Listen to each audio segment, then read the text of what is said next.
네, 지난주 토요일에 있었던 북한의 잠수함발 그 탄도미사일 발사, 그것 때문에 우리가 아주 골치를 많이 썩게 생겼습니다. 생각보다 문제가 좀 심각한 것 같습니다. 어떤 점 때문인지 혹시 우리가 전방만 계속 봐야 되는 상황이 아니라 360도 다 봐야 하는 것인지에 대한 의문이 좀 생기고 있습니다. 하나씩 점검을 해보겠습니다.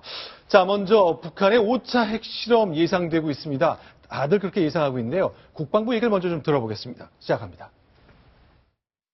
한미 동맹의 맞춤형 억제 전략과 동맹의 포괄적 미사일 대응 전략, 우리 군이 독자적으로 개발하고 있는 킬체인과 KAMD, 대잠 작전 체계를 통합적으로 운영해서 대비를 해나가고 있고, 그래서 거기에 필요한 탄도탄 조기 경보 레이더 등 전력 증강도 추진하고 있습니다. 지금 풍계리 핵실험장의 인력과 장비가 계속 활동을 하고 있나요? 네, 움직임은 있습니다.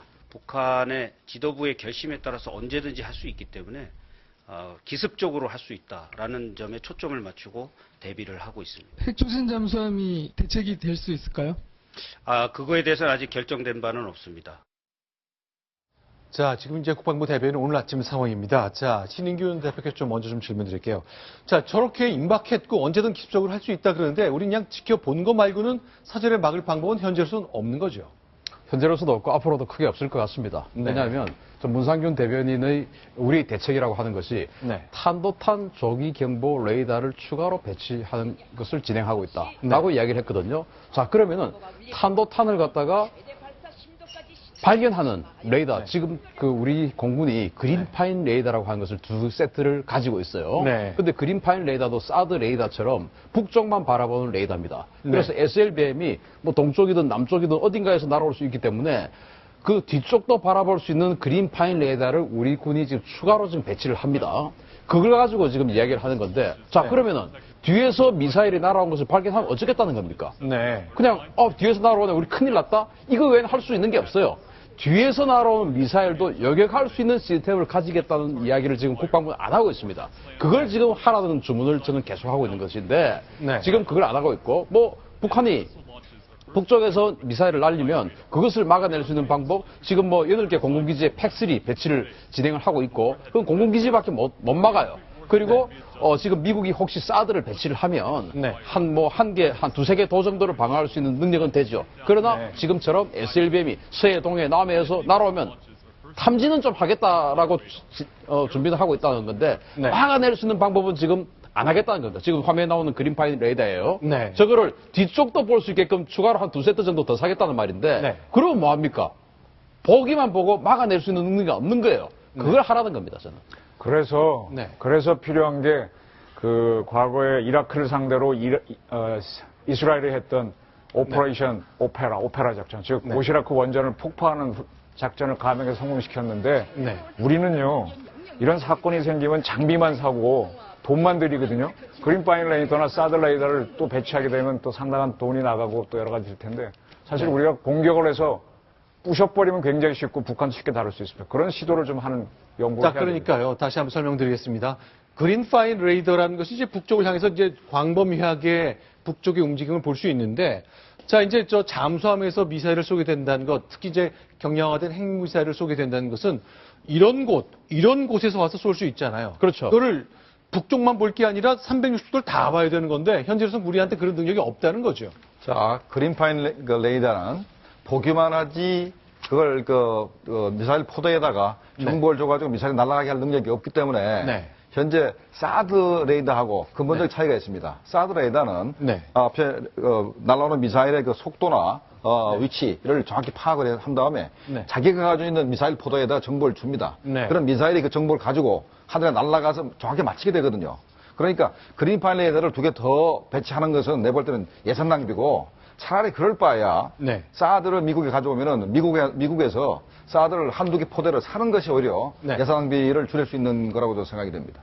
자, 그러니까 북한이 이제 저 잠수함에서 이제 잠시 후에 그 각도에 대한 얘기도 좀 나눠보겠습니다만, 이렇게 사출 실험 그리고 잠수함에서 쏘는 미사일 실험에 성공한 것처럼 보이는 이 장면, 자, 이게 얼마나 위협적인가를 저희가 지도로 좀 보여드렸습니다만, 일단 바닷속에서 이제 쏘아 올릴 때 그 각도도 굉장히 중요하다고 누누이 설명을 드렸습니다만, 이게 그대로 이렇게 90도로 올라와야 되는 건가요?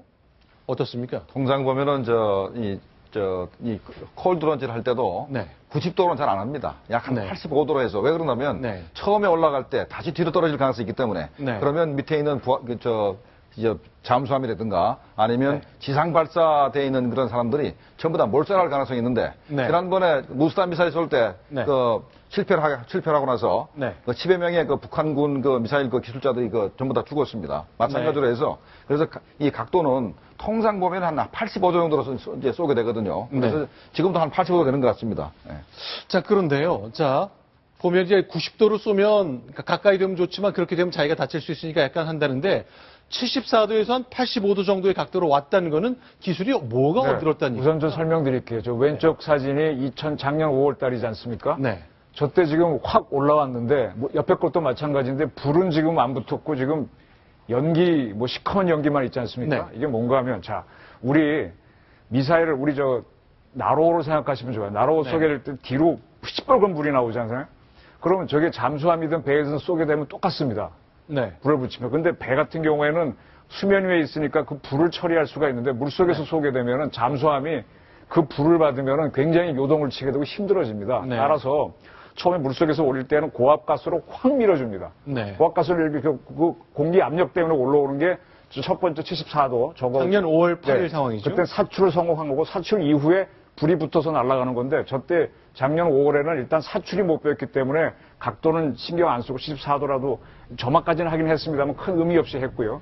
이번에는 점화가 목적이었던 것 같아요. 그래서 거의 90도에 가까운 각도로 올라와서 점화를 해가지고 날아가는 거죠. 다음 목표는 뭔가 하면은 저게 멀리 날아가게 하려면 연료를 많이 넣으면 돼요. 이번에 30km밖에 안 갔다고 해서 실패다 그러는데 그게 아니고 연료를 많이 안 넣고 네. 점화가 되는지를 체크하는 실험이었습니다. 아마 이번 다음 단계는 멀리 날아가는 실험을 할 겁니다. 그때 자, 되면은 2단계까지는 된 걸로 봐야 되는 네. 거고, 자, 지금 3단계, 4단계가 남아 있잖아요. 네. 그래서 이제 3단계가 되면은 충분히 이제 연료를 넣어갖고 300km든 2000km든 날아서 때릴 거고요. 네. 그래서 충분히 때릴 수 있다고 되면은 마지막 탄두부에 원래 저 미사일은 R-27일이 핵탄두를 올릴 수 있는 거였기 때문에 핵탄두를 탑재하려고 할 것입니다. 그렇게 되면 진짜 SLBM이 완성돼가지고 네. P5를 제외한 또 하나의 SLBM 보유고가 탄생하는 겁니다. 자, 신영규 대표님. 자, 그러면요, 북한이 노리는 것이 사실은 우리일 수도 있고 미국일 수도 있는데 일단은 1차적으로 미국을 상정하는 게 합당한 이상으로 봐야 되는 거죠. 우리를 상정한 거죠. 우리입니까? 네, 지금 이제 북한의 그 잠수함이 한 2,000톤 정도밖에 안 되고 네. 북한의 잠수함이 핵 잠수함이 아닙니다. 네. 핵 잠수함 원자력 동력이기 때문에 무한 동력이기 때문에 작든 크든 1년이고 물 밑에서 작전을 할 수가 있거든요. 네. 그런데 북한의 잠수함은 디젤 잠수함으로 디젤 엔진을 돌려서 배터리를 충전해서 그 배터리로 움직이는 잠수함이에요. 네. 그래서 아무리 늦어도 3일에 한 번은 물 밖으로 나와서 네. 디젤 엔진을 돌려서 배터리를 충전해야 됩니다. 네. 자, 그러면은 북한이 심포에서 마양도에서 잠수함이 나와가지고 태평양으로 가서 하와이는 지나야 미국을 공격을 할 수 있는데 네. 그러려면 어떻게 해야 되냐면은 스가루 해협, 간몬 해협, 대한 해협 이런 데를 빠져나가야 돼요. 여기에는 미국과 일본의 강력한 대잠 방어망이 있어서 네. 그 어떤 누구도 빠져나갈 수 없어요. 북한 정도 되는 잠수함은. 네. 그래서 북한 잠수함은 동해에서밖에 작전을 할 수가 없습니다. 지금 현재로서는. 그렇기 때문에 북한이 2,000km, 3,000km 미사일 한다고 해서 그게 미국까지 못 가요. 따라서 북한의 잠수함은 전적으로 지금 근미래에는 최소 10년 내에는 북한이 원자력 잠수함을 개발하지 않는다면 북한의 목표는 한국이 될 수밖에 없다. 아무리 많이 봐도 오키나와 괌까지밖에 안 되지 미국 본토를 공격할 수 있는 능력은 북한은 가질 수가 없다. 라는 게 군사 전문가로서의 제 분석입니다. 네. 자, 그러면 일단 오늘 국회에서 특히 그 정당에서는 그동안 안보 문제가 선거 때문에 한동안 좀 실종됐습니다만 그 토요일에 있었던 북한의 잠수함 발사 미사일 성공 때문에 여러 가지 의견이 나왔습니다. 그 중에요. 자, 우리도 원자력 잠수함이 필요하다 이런 얘기를 했는데 그 의미 잠시 좀 설명을 주셨는데 계속 이야기 듣고 이어가 보겠습니다. 확인합니다. 계속되는 북한의 핵실험과 미사일 발사, 최근의 SLBM 도발로 인해서 우리 군과 정부 당국이 추진하고 있는 이 킬체인 시스템과 한국형 미사일 방어 체계인 KMD가 과연 실효성이 있느냐라는 지적이 나오고 있는 것이 현실입니다. 북한이 우리 국방 해역에서 SLBM을 쏘면 사드 배치를 포함한 기존의 북한 미사일 방어 대책이 무력화될 수 있으므로 대비책을 새로 점검을 해야 합니다. 궁극적으로 북한의 SLBM을 막으려면 북한 잠수함이 SLBM을 쏘기 전에 격침을 시킬 수밖에 없는데 그러면 우리도 원자력 추진 잠수함을 보유하지 않을 수 없습니다. 자, 이정은 의원께 먼저 질문 드릴게요. 자, 왜 원자력 잠수함이 필요하다는 거죠? 그 좀 보충 설명해 주세요. 네, 지금 막 금방 설명을 참 잘하셨는데 아까 네. 저희가 화면에 고래급 잠수함이 나온 게 바로 북한이 지금 만들고 있는 심포급입니다. 심포급인데 저 잠수함은 디젤이라서 한 3, 4일 정도의 물에 떠야 되거든요. 네. 근데 저놈이 언제 나올지 모르잖아요. 네. 그러려면 우리 잠수함은 가서 한 달이고 두 달이고 내복을 해야 됩니다. 내복을 하려면 저 핵잠수함은요. 네. 식량이 떨어져서 올라오거든요. 네. 저기 물을 전기 분해하게 되면 산소 나오죠. 네. 산소까지 만들어 버팁니다. 그래서 한 달이고 두 달이고 1년이고 버티고 있다가 나오면 따라가다가 북한 영해를 벗어나게 되면은 공격을 하는 겁니다. 그런 개념으로 하려고 하다 보니까 핵추진 잠수함이 있어야 되고요. 참고로 우리 정부는 노무현 정부 시절에 630 사업이라고 해서 6월 30날 노 대통령이 사인했다 해서 630 사업 또 일명 바라쿠다 사업이라고 해서 3톤짜리 핵추진 잠수함을 추진하다가 네. 그 사업을 했던 사람이 요즘 뭐 다른 방송에도 많이 나오는 문근식 해군 대령입니다. 네. 했다가 그때 우리 그 원자력 연구원에서 20% 정도 농축을 했다라는 걸 자백을 하게 됩니다. 그래서 네. 우리 ADD하고 원자력 연구원이 IAEA 사찰을 받게 되는데 그거 하면서 다 중지시킨 적이 있습니다. 그 바라쿠다 사업을 부활시켜야 됩니다, 지금. 자, 그러면요. 신인김 대표님. 핵 추진 잠수함이 필요하다는 얘기는 현재로서는 도입할 수 없게 돼 있잖아요. 제약이 많이 있는 거죠. 제약은 많이 있다라고 우리가 느낄 뿐이지 네. 그것은 우리 느낄 뿐이지 실제적인 제도하고는 달라요. 방금 네. 이제 IAEA 말씀을 하셨는데 네. 우리가 IAEA가 원하는 시간에 원자로를 검증을 받을 수 있는 시스템만 갖추면 됩니다. 네. 저도 그 원자력 잠수함 연구를 참 많이 했는데 네. 결국 그 잠수함 내부에 원자로를 가지고 있는 거 아니겠습니까? 네. 그 원자로가 계속 돌리면 거기에 또 뭔가가 농축이 되고 플루토늄이 나오고 하기 때문에 그걸 의심하는 거 아니겠습니까? 네. 그러나 그것에 대해서 우리가 충분하게 투명하게 해줄 수 있는 시스템만 있으면 되고 네. 또 지금 현재 원자력 추진 잠수함을 가지고 있는 나라는 핵보유국밖에 없습니다. 네. 공교롭게도 그리고 이제 유엔 안보리 상임이사국 5개국 외에 인도가 지금 원자력 잠수함을 가지게 되는데 네. 그 인도도 핵보유국이에요. 그런데 그러면 핵보유국만 원자력 잠수함을 가지냐? 이렇게 우리가 오해할 수 있는데 그건 아닙니다.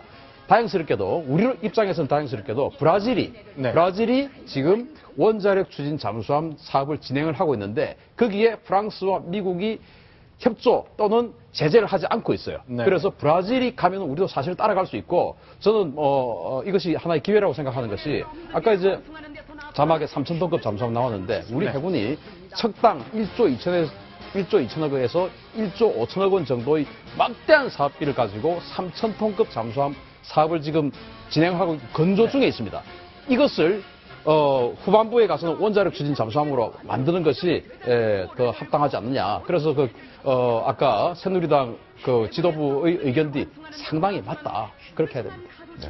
그래서 하여간 그 핵 추진 잠수함, 핵무기를 탑재하지 않고요. 추진만 핵으로 하는 거라면 가능하다라는 게 지금 해석. 그러면 돈이 있으면 살 수 있는 겁니까? 우리가 만들 수 있습니다. 우리 만들 기술이 수가 있다. 우리나라가 세계 3위의 원자력 강국 아닙니까? 그래서 지금 우리가 소형 원자로인 스마트 원자로를 지금 국산화해놨는데 그걸 더 줄이고 하게 되면 원자로 핵잠수함용 원자로 만들 수 있다고 판단. 또 이제 그 미국 같은 경우는 미국 핵잠수함 있지 않습니까? 그래서 원료를 한 90% 정도 농축한 우라늄을 사용해서 원자로를 돌리거든요. 네. 미국 항공모함도 마찬가지고 다 그런데 우리가 이제 한미 원자력 협정 개정해가지고 한 20% 정도까지 농축할 수 있게끔 되는데 네. 프랑스 아까 바라쿠다 사업이라고 했는데 그 바라쿠다 사업이 바로 프랑스의 원자력 잠수함이에요. 그게 바로 한 20% 정도의 원자로를 가지고 돌리는 건데 이렇게 되면 한 30년 정도 사용할 수 있는 게 아니고 한 5년 내에서 7년 정도 사용할 수 있는 원자로가 돼요.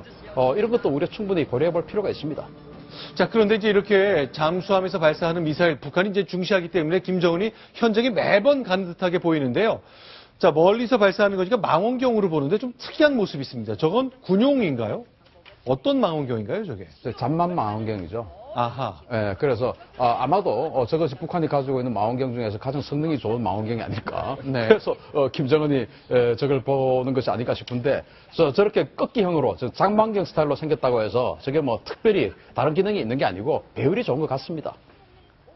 자, 그러니까 다양한 종류의 망원경이 있습니다만 어쨌건 이렇게 좀 특이한 모양이에요. 이게 북한만 쓰는 게 아니라 뭐 어디나 다 있는 거죠? 어디나 다 있죠. 네. 네. 저것은 그 렌즈를 갖다가 한 번씩 그 두 번을 꺾어주는 것인데 원래는 저것을 참호 같은 데 숨어서 이렇게 망원경만 딱 드러내가지고 자기 얼굴을 보여주지 않고 보려고 만든 망원경이에요. 근데, 지도부가 왜 김정은에게 사실은 좀 폼은 덜 납니다. 그것을 왜 저렇게 했는지 모르겠는데 어쨌든 북한군이 당시에 갖고 있던 망원경 중에서 가장 배율이 좋았던 것은 아닐까. 뭐 그렇게 유추할 수 있습니다. 뭐 특별한 기능은 없어요. 네. 알겠습니다. 일단 북한에 실시한 그 잠수함 발사 미사일 때문에 우리 군이 좀 긴장을 할 수밖에 없겠는데 핵 잠수함 도입 여당 내에서 선물 의견이 나왔습니다.